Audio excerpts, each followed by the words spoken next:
अस्तु मा सद्गमय तमसो मा ज्योतिर्गमय मृत्युर्मा अमृतम गमय। प्रिय मित्रों, हर हर महादेव, जय मां अम्बे। इस वीडियो के अंतर्गत बहुत ही सुंदर विश्लेषण करने वाला हूं। आप सभी लोग जानते हैं कि संकल्प जब हम लेते हैं तो उसके साथ में जल ग्रहण करते हैं। तो आज हम बतलाएंगे कि संकल्प जब लेते हैं उस समय जल की आवश्यकता क्यों पड़ जाती है और जल का महत्व क्या है। हमारे सनातन धर्म के अंतर्गत जो जल ग्रहण करते हैं संकल्प के अंतर्गत, उसकी वैज्ञानिक विशेषता क्या है, इत्यादि विषयों पे हम विश्लेषण करने वाले हैं। जब आप इस वीडियो को पूरा देखेंगे तो सारी बातें आपको क्लियर हो जाएंगी और आप जो है समझ करके प्रयोग करेंगे और आनंदमय अनुभव करेंगे। तो आइए विश्लेषण को आरंभ करते हैं। हमारे सनातन धर्म के अंतर्गत वेद आदि पुराणों में जो शास्त्रों के अंतर्गत विधि बतलाई गई है, जब हम संकल्प लेते हैं तो उसके साथ में जल ग्रहण करते हैं, उसका विधान है जल ग्रहण करने का। क्योंकि जो जल है, जल के अधिष्ठाता, जल में स्वयं वरुण का अवसान है, वरुण का निवास है, उसके अधिष्ठाता वरुण देवता हैं। और उसके साक्ष्य में जो प्रतिज्ञा हम लेते हैं, अगर उसके अनुरूप कार्य हम नहीं करते हैं तो वरुण देवता दंड देते हैं। अब जब हम प्रतिज्ञा पालन नहीं करेंगे तो वरुण देवता उसका फल हमको शुभ अशुभ, यानी कि अगर हम प्रतिज्ञा पालन करेंगे तो वरुण देवता प्रसन्न होकर के हमारी कामना पूर्ण करेंगे, और अगर उसमें लापरवाही करेंगे तो वरुण देवता स्वयं हमको दंड देंगे। अब वेद कहता है अप्सु वै वरुणः अनृते खलु वै क्रियमाणे वरुणो गृह्याति।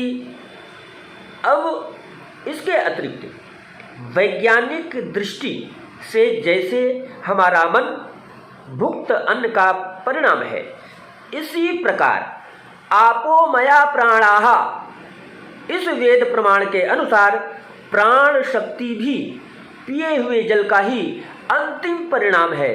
सो प्रत्येक कर्म के अनुष्ठान में प्राण शक्ति में के संचालन की अनिवार्यता होती है। इसीलिए कर्म से विरक्त हुए कर्महीन व्यक्ति को कहा गया है जिसके प्राण सूख गए। सो ऐसा विचार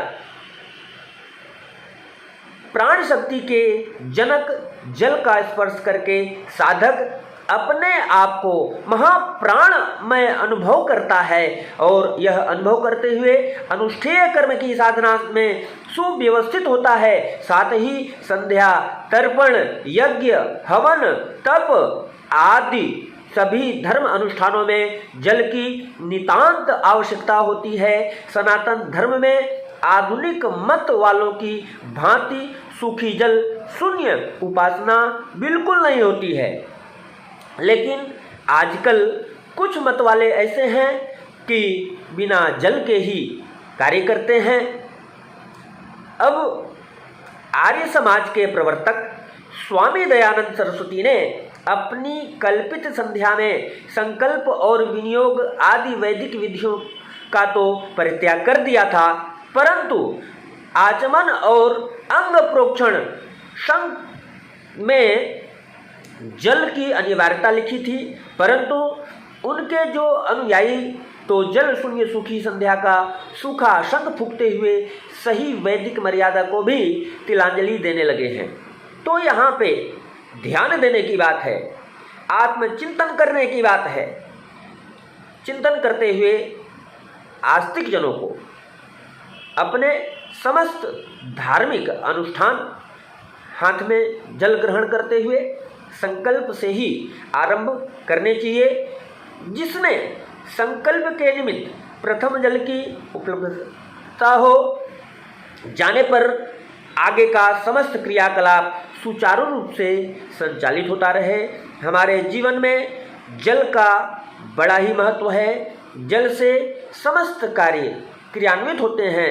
हमारे सनातन धर्म का यह ऋण है और इस ऋण को हमको अपना करके और चतुर्दिक विकास करने के लिए, अपने मनोकामना की पूर्ति के लिए संकल्प में जल ग्रहण का प्राविधान बतलाया गया है, वेद आदि शास्त्रों में वर्णित है। तो मित्रों, आज के वीडियो में हम आप लोगों को बतलाए कि जल का संकल्प में क्या महत्व है, इसका क्या वैज्ञानिक कारण है, क्या आध्यात्मिक कारण है, और बिना जल के संकल्प सिद्ध नहीं होता है। उसके अधिष्ठाता वरुण देवता जो प्रतिज्ञा पूर्ण नहीं करता है उसको दंड देते हैं, और जो प्रतिज्ञा पूर्ण करता है तो उसके मनोकामना पूर्ति में सहयोगी बनते हुए उसकी समस्त मनोकामनाएं पूर्ण करते हैं। तो आज के वीडियो में इतना ही। फिर इसी तरह से हम अगले वीडियो में विश्लेषण को लेकर के उपलब्ध होंगे। तब तक के लिए हर हर महादेव, जय मां अम्बे।